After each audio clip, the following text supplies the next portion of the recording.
नमस्ते विद्यार्थियों, मैं धर्मवीर कासनिया मेरे YouTube चैनल पर आप सभी का हार्दिक स्वागत करता हूं। विद्यार्थियों, हम अंतःस्रावी ग्रंथियां पढ़ रहे थे। जो बाकी बच गई ग्रंथियां उनका आज अध्ययन करते हैं। आज हम अगली ग्रंथि लेते हैं, एडिनल ग्रंथि। एडिनल ग्रंथि, जो एडिनल ग्रंथि है ये कहां पाई जाती है दोस्तों? देखिए, अपनी जो किडनियां होती है, इन किडनियों के ऊपर टोपीनुमा आकृति में दोनों किडनियों पर एक एक ग्रंथि पाई जाती है, अर्थात एक जोड़ी ग्रंथियां जो ये पाई जाती है वो एडिनल ग्रंथि होती है। इसको अधिवृक्क ग्रंथि भी बोलते हैं। क्या बोलते हैं? अधिवृक्क ग्रंथि। ठीक है, ये ग्रंथि होती है। थोड़ा और डिटेल से थोड़ा चित्र बना के बताता हूं। जैसे ये अपनी एक किडनी, इस किडनी से ये मूत्रवाहिनी निकलती है। ठीक है, इस किडनी के ऊपर इस प्रकार से ये टोपीनुमा आकृति में होती है। इस ग्रंथि के दो भाग होते हैं। कितने भाग होते हैं? दो भाग होते हैं। इस ग्रंथि के दो भाग होते हैं, जिसमें एक भाग बाहरी भाग होता है और एक आंतरिक भाग होता है। बाहरी भाग कॉर्टेक्स कहलाता है और मध्य भाग मध्यांश या मेडुला कहलाता है। ठीक है, ये मध्यांश या मेडुला कहलाता है। ठीक है, ये अपने इस ग्रंथि के दो भाग हो जाते हैं। जो आपके मेडुला भाग होता है, जो आंतरिक पार्ट होता है, मध्यांश भाग होता है, इस मध्यांश भाग से दो हार्मोन स्रावित होते हैं। एक तो होता है एड्रेनालिन और एक होता है नॉर एड्रेनालिन। कौन सा होता है? एड्रेनालिन और नॉर एड्रेनालिन। ठीक है, और जो कॉर्टेक्स भाग होता है, इस कॉर्टेक्स भाग से मिनरलोकॉर्टिकॉइड्स हार्मोन स्रावित किए जाते हैं। कौन से हार्मोन स्रावित किए जाते हैं? मिनरलोकॉर्टिकॉइड्स हार्मोन स्रावित किए जाते हैं, मिनरलोकॉर्टिकॉइड्स। ठीक है, इसमें एल्डोस्टेरोन हार्मोन मुख्य होता है। तो नंबर एक हार्मोन कॉर्टेक्स भाग से मिनरलोकॉर्टिकॉइड्स, मिनरलोकॉर्टिकॉइड्स, जिसमें मुख्य एल्डोस्टेरोन है, एल्डोस्टेरोन। दूसरा हार्मोन जो कॉर्टेक्स भाग से स्रावित होने वाला है वो होता है आपके ग्लूकोकॉर्टिकॉइड्स, ग्लूकोकॉर्टिकॉइड्स।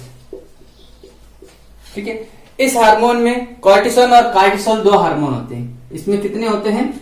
दो हार्मोन। एक होता है कार्टिसोल और दूसरा होता है आपके कार्टिसोन। कार्टिसोन, ये ग्लूकोकॉर्टिकॉइड्स हार्मोन होते हैं। तीसरा जो हार्मोन होता है वो लिंग हार्मोन होता है, जो इससे स्रावित होने वाले हैं, लिंग हार्मोन। ठीक है, अब लिंग हार्मोन में कौन सा होता है? जो एडिनल ग्रंथि के कॉर्टेक्स भाग द्वारा स्रावित होता है। ये अपने दो हार्मोन होते हैं, एंड्रोजन और एस्ट्रोजन। कौन से होते हैं? एंड्रोजन और एस्ट्रोजन।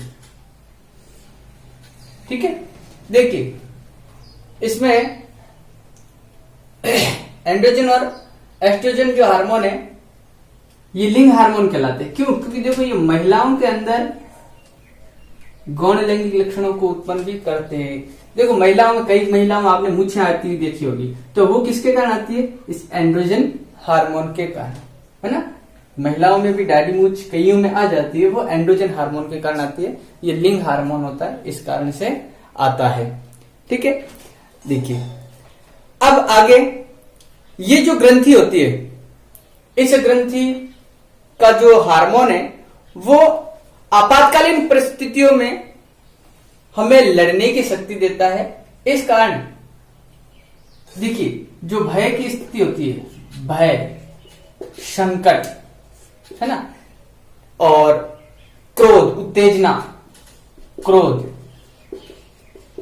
उत्तेजना, इन सभी स्थितियों में अर्थात ये सभी अपनी आपातकालीन स्थितियां होती है। कैसी होती है? आपातकालीन स्थितियां, है ना। इन आपातकालीन स्थितियों में यह हार्मोन हमें लड़ने की क्षमता देता है और इस कारण इसको संकटकालीन ग्रंथि भी, संकटकालीन परिस्थितियों से लड़ने वाली ग्रंथि भी कहते हैं, या संकटकालीन हार्मोन उत्पन्न करने वाली ग्रंथि होती है, ठीक है ना। और ये इन्हीं परिस्थितियों में सर्वाधिक सक्रिय रहती है ना। इन भय, संकट, क्रोध, उत्तेजना, आपातकालीन परिस्थितियों में सर्वाधिक सक्रिय होती है और इस कारण इसको 3F या 4S ग्रंथि भी कहते हैं। 3S, 3F या 4F। ये 3F क्या है? देखिए ये 3F क्या है? एक 3F में नंबर 1 F होता है फियर, FEAR। नंबर होता है 2 फाइट, FIGHT, ठीक है। और नंबर 3 होता है फ्लाइट, FLIGHT, ठीक है। ये होता है 3F हार्मोन। और 4F में क्या होता है? देखिए 4F में होता है स्ट्रेस, ठीक है ना। Number 1 STRESS, stress, strength, STRNGH, ठीक है। और एक होता है स्टिमुलस, स्टिमुलेटिंग, उद्दीपन, है ना, उद्दीपनकारी, ठीक है। STILULIKING, ठीक है। और चौथा होता है सेक्स, ठीक है। ये 4F ग्रंथि होती है या 3F ग्रंथि भी कहलाती है। आगे देखिए, ये जो ग्रंथि होती है इसमें जो एल्डोस्टेरोन हार्मोन स्रावित होता है, इसका कार्य देखते हैं अपन। कौन सा? एल्डोस्टेरोन हार्मोन का कार्य।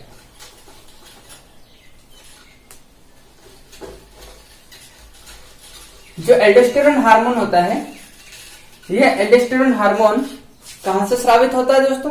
अभी आपको मैंने बताया था, यह मिनरलोकॉर्टिकॉइड्स हार्मोन है और कॉर्टेक्स भाग से स्रावित होता है, ठीक है।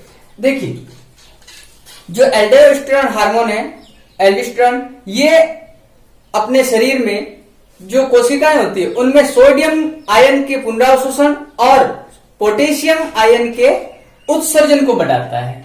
क्या काम करता है? सोडियम प्लस आयन के पुनरावशोषण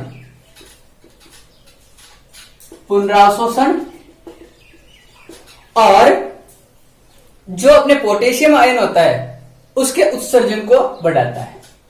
पोटेशियम आयन की क्या करता है? उत्सर्जन को बढ़ाता है, उत्सर्जन को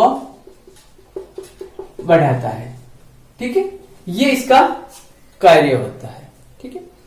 अब देखिए इस प्रकार ये क्या करता है हार्मोन, एल्डोस्टेरोन हार्मोन, ये जल के अंदर क्या करता है? जल और लवण का संतुलन बनाए रखता है कोशिकाओं में। क्या काम करता है? कोशिकाओं में जल और लवण का संतुलन बनाए रखता है, जिसे रुधिर दाब होता है वो स्थिर बना रहता है, ठीक है। ये अपना इस एल्डोस्टेरोन हार्मोन का काम हो जाता है, ठीक है। आगे देखते हैं। आगे एक अपना हार्मोन है ग्लूकोकॉर्टिकॉइड्स। तो ग्लूकोकॉर्टिकॉइड्स हार्मोन का क्या काम है? हमने दूसरे नंबर आपको बताया था ग्लूकोकॉर्टिकॉइड्स। इस ग्लूकोकॉर्टिकॉइड्स हार्मोन, ग्लूकोकॉर्टिकॉइड्स हार्मोन, इसका काम क्या होता है? देखिए इसके दो हार्मोन है, एक तो कार्टिसोल और एक कार्टिसोल। ये हार्मोन जीवन रक्षक हार्मोन कहलाते हैं। क्या कहलाते हैं? जीवन रक्षक हार्मोन। कौन से हार्मोन कहलाते हैं? जीवन रक्षक हार्मोन कहलाते हैं, है ना। देखो यदि अपने इसमें जो कोर्टेक्स भाग होता है, इस कोर्टेक्स भाग को हटा दिया जाए तो होगा क्या? सोडियम आयन के उत्सर्जन के कारण व्यक्ति की मृत्यु हो जाएगी, ठीक है ना। क्योंकि कोर्टेक्स भाग हटाते ही सोडियम आयन का पुनरावशोषण नहीं होगा, और पुनरावशोषण नहीं होगा तो उत्सर्जन ज्यादा हो जाएगा, और उत्सर्जन ज्यादा होने से व्यक्ति में मृत्यु तुरंत हो जाती है, ठीक है ना। ग्लूकोकार्टिकॉइड्स, इन हार्मोनों की यदि कमी हो जाती है, ग्लूकोकार्टिकॉइड्स हार्मोन जो कार्टिसोल और कार्टिसोल हार्मोन होते हैं, इनकी यदि शरीर में कमी हो जाती है तो कमी होने से एक तो एडिशन रोग हो जाता है। कौन सा रोग हो जाता है? एडिशन रोग हो जाता है। और यदि अधिकता हो जाती है तो कुशिंग रोग हो जाता है, सिंड्रोम रोग हो जाता है ना। सिंड्रोम बहुत से होते हैं, तो सिंड्रोम रोग हो जाते हैं। और कमी से कौन सा रोग हो जाता है? एडिशन, कांस्य वर्ण त्वचा हो जाना। जो एडिशन रोग होता है उसमें व्यक्ति की जो त्वचा होती है कांस्य वर्ण की हो जाती है। ठीक है, ये अपना ग्लूकोकार्टिकॉइड्स हो जाता है। ठीक है, देखो अगला इसका जो मेडुला भाग होता है, मध्यांश भाग, इस मध्यांश भाग से मैंने आपको बताया था दो हार्मोन होते हैं, एक होता है एड्रिनलिन और एक होता है नॉर एड्रिनलिन, या इनको कह देते हैं आप एपिनेफ्रिन और नॉर एपिनेफ्रिन। ठीक है, ये दोनों हार्मोन संकटकालीन हार्मोन कहलाते हैं या संकट मोचक हार्मोन कहलाते हैं। ठीक है ना, इनको करो या मरो का हार्मोन भी कहते हैं। कौन कौन से हार्मोन है? देखो एड्रिनलिन हार्मोन, एड्रिनलिन, या इसका दूसरा नाम क्या है? Epinephrine, epinephrine. ठीक है, एक हार्मोन है आपके नॉर एपिनेफ्रिन या नॉर एड्रिनलिन, नॉर एड्रिनलिन, दूसरा यह नॉर एपिनेफ्रिन। ठीक है ना, नॉर एपिनेफ्रिन। ठीक है, ये जो हार्मोन है ये संकटकालीन हार्मोन है। कौन सा है? संकटकालीन हार्मोन, करो या मरो हार्मोन, करो या मरो हार्मोन। ठीक है, इस कारण इन हार्मोनों को क्या कहते हैं? अभी बताया था मैंने, 3F या 4S हार्मोन। ठीक है, चलो देखो ये जो हार्मोन है, इन हार्मोनों के प्रभाव से क्या होता है? आंखों की पुतलियां फैल जाती है इस दौरान। ठीक है, आंखों की पुतलियां फैल जाती है ना, रोम खड़े हो जाते हैं, रक्त संचार बढ़ जाता है और हृदय में जो हाइड्रेट है वो बढ़ जाती है। ये अपना संकटकालीन हार्मोन कंप्लीट हो जाता है। दोस्तों अब अपन अगली ग्रंथि पढ़ते हैं, अपनी पैराथायराइड ग्रंथि। बच गई थी, थायराइड ग्रंथि के पास ही होती है। कहां होती है? थायराइड ग्रंथि के पास। ये जो पैराथायराइड ग्रंथि है, थायराइड ग्रंथि के पश्च भाग में, इसमें 4 संख्या में होती है, 2 से 6 भी हो सकती है। ठीक है ना, सामान्यतः कितनी होती है? 4 होती है। ठीक है, अब देखते हैं ये जो ग्रंथि है अपनी थायराइड जो गले में होती है, इस थायराइड ग्रंथि के पास ही 4 ये ग्रंथियां हैं। इसके अंदर आपको जो दिखाई दे रही है पैराथायराइड ग्रंथियां होती है। ठीक है, तो थायराइड के पश्च भाग में धसी हुई रहती है और संख्या में कितनी होती है? 4 होती है। कभी कभी ये 2 से 6 के बीच भी होती है। ठीक है, ये एकमात्र ग्रंथि है जिस पर पीयूष ग्रंथि का नियंत्रण नहीं रहता है ना, पैराथायराइड ग्रंथि, इस पर पीयूष ग्रंथि का नियंत्रण नहीं होता है। पीयूष ग्रंथि का नियंत्रण नहीं होता। ठीक है ना, इस पर पीयूष ग्रंथि का नियंत्रण नहीं होता है। और इसमें इसका जो हार्मोन है वो कौन सा? पैराथार्मोन। कौन सा है? पैराथार्मोन। पीयूष ग्रंथि द्वारा इस पर कोई नियंत्रण नहीं होता है। पैराथायराइड ग्रंथि से स्रावित हार्मोन कौन सा होता है? पैराथार्मोन होता है। ठीक है, इसको कॉलिफ हार्मोन भी कहा जाता है। कौन सा हार्मोन कहा जाता है? कॉलिफ हार्मोन भी कहा जाता है। ठीक है, और इसका काम क्या है? ये रक्त में अपने कैल्शियम आयन और फॉस्फेट की मात्रा का नियंत्रण करता है। पैराथार्मोन क्या करता है? कैल्शियम आयन और फॉस्फेट की मात्रा का नियंत्रण करता है। फॉस्फेट की मात्रा का नियंत्रण करते हैं। ठीक है, इस हार्मोन का कार्य क्या है? कैल्शियम और फॉस्फेट की मात्रा का नियंत्रण करना। ठीक है, कैल्शियम आयन के आंत्र से अवशोषण करना और गुर्दे से पुनरावशोषण की क्रिया करना। ठीक है, और ये हड्डियों से इस कैल्शियम आयन को अवशोषित करके क्या करती है? रक्त में कैल्शियम के लेवल को बनाए रखती है, स्थिर रखती है। ठीक है, ये किसका काम है? पैराथार्मोन का। ठीक है, और फॉस्फेट के उत्सर्जन को बढ़ाता है। यह हार्मोन क्या करता है? रक्त से फॉस्फेट के उत्सर्जन को बढ़ाता है। ठीक है, ये हो गया इसका कार्य। ठीक है, आगे देखते हैं। आगे एक बहुत इंपॉर्टेंट बात आती है कि ये जो हार्मोन होता है ये विटामिन डी की तरह कैल्सिटोनिन के विपरीत कार्य करता है। क्या काम है इसका? ये कैल्सिटोनिन जो हार्मोन होता है उसके विपरीत कार्य करता है। ठीक है, और जो पैराथार्मोन होता है इसकी कमी से कौन सा रोग होता है? हाइपोकैल्सीमिया। कौन सा रोग होता है? हाइपोकैल्सीमिया। ठीक है, कमी, कैल्शियम की कमी, हाइपोकैल्सीमिया। और यदि इसकी अधिकता हो जाती है, ठीक है ना, और अधिकता हो जाती है तो मतलब कैल्सीमिया हो जाता है, हाइपर कैल्सीमिया हो जाता है। ठीक है, ये अपनी ग्रंथि पूर्ण हो जाती है। अब आगे की जो ग्रंथि देखते हैं वो अपने अंडाशय ग्रंथि। ठीक है, अग्नाशय, adrenal, thymus, thyroid, parathyroid, pineal, पीयूष और हाइपोथैलेमस। ये ग्रंथि अपन कंप्लीट कर चुके हैं, पढ़ चुके हैं इनको। अगली जो ग्रंथि है वो कौन सी है?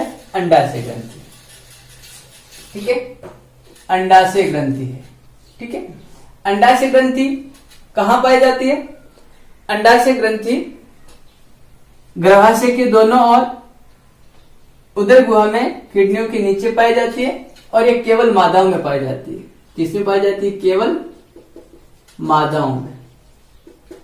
और मादाओं में ये कितनी होती है? एक जोड़ी होती है। कितनी होती है? एक जोड़ी होती है।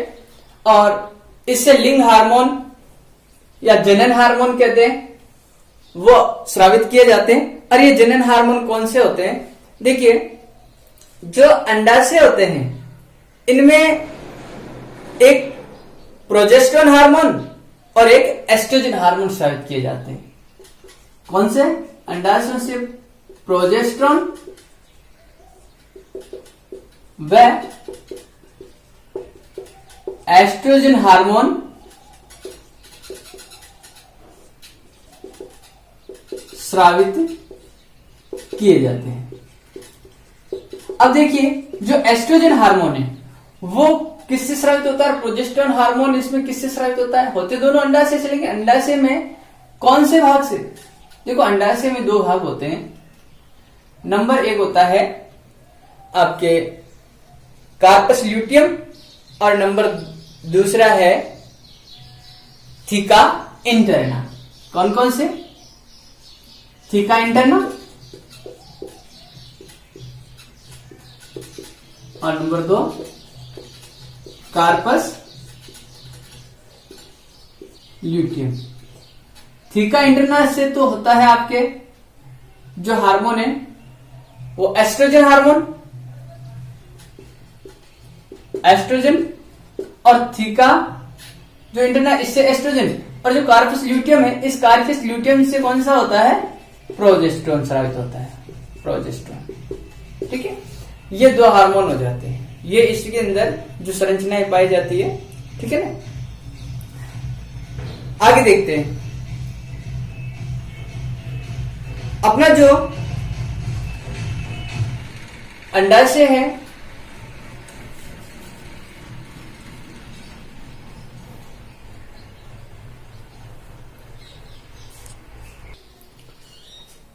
तो देखिए विद्यार्थियों, ये जो एस्ट्रोजन और प्रोजेस्टेरोन हार्मोन है ये महिलाओं में द्वितीयक गौण लैंगिक लक्षणों के लिए उत्तरदायी होते हैं। द्वितीयक गौण लैंगिक लक्षणों के लिए उत्तरदायी होते हैं। कौन से हार्मोन? एस्ट्रोजन और प्रोजेस्टेरोन जो हार्मोन होते हैं वो महिलाओं में द्वितीयक जो लैंगिक लक्षण होते हैं या गौण लैंगिक लक्षण होते हैं उनके लिए उत्तरदायी होते हैं। जैसे आवाज का पतला होना, स्तनों में वृद्धि होना, ठीक है ना, ये गौण लैंगिक लक्षण होते हैं। ये किस कारण होते हैं? एस्ट्रोजन और प्रोजेस्टेरोन हार्मोन के कारण। ठीक है, आगे हम एक वीडियो बनाएंगे जिसमें हम बात करेंगे गर्भधारण किस प्रकार से होता है, और गर्भ धारण के लिए आवश्यक दशाएं कौन कौन सी होती है उसके बारे में हम अगले वीडियो में अध्ययन करेंगे। ठीक है, इससे पहले हम इसके हार्मोनों के बारे में अध्ययन कर लेते हैं। देखिए, जो प्रोजेस्टेरोन हार्मोन होता है ये क्या करता है, गर्भाशय के संकुचन को रोकता है। क्या काम करता है? प्रोजेस्टेरोन हार्मोन होता है वो गर्भाशय के संकुचन को रोकता है। इस कारण इसको गर्भधारण हार्मोन भी कहा जाता है। यह हार्मोन क्या है? गर्भधारण हार्मोन कहलाता है। ठीक है ना, ये गर्भाशय के संकुचन को रोकता है। देखो, एक होता है रिलैक्सिन हार्मोन। रिलैक्सिन हार्मोन, ये जो रिलैक्सिन हार्मोन है ये किससे स्रावित होता है? अप्रा द्वारा। किससे स्रावित होता है? अप्रा द्वारा। ठीक है ना, अप्रा द्वारा स्रावित होता है। और ये काम क्या करता है? ये जब प्रसव होता है अर्थात जब बच्चे का जन्म होने वाला होता है, प्रसव क्रिया के दौरान ये जो श्रोणी भाग में जो फ्यूबिक सिंपाइसिस जो भाग होता है उसको शिथिल कर देता है। ठीक है ना, श्रोणी में एक की जो फ्यूबिक सिंपाइसिस होती है उसको शिथिल कर देता है और इससे क्या होता है? बच्चे का जन्म सरलता से हो जाता है। ठीक है ना, और इस प्रकार ये रिलैक्सिन हार्मोन बच्चे के जन्म में सहायक होता है। ठीक है, चलो अगली हम ग्रंथि का अध्ययन करते हैं। वो अपनी ग्रंथि है वृषण।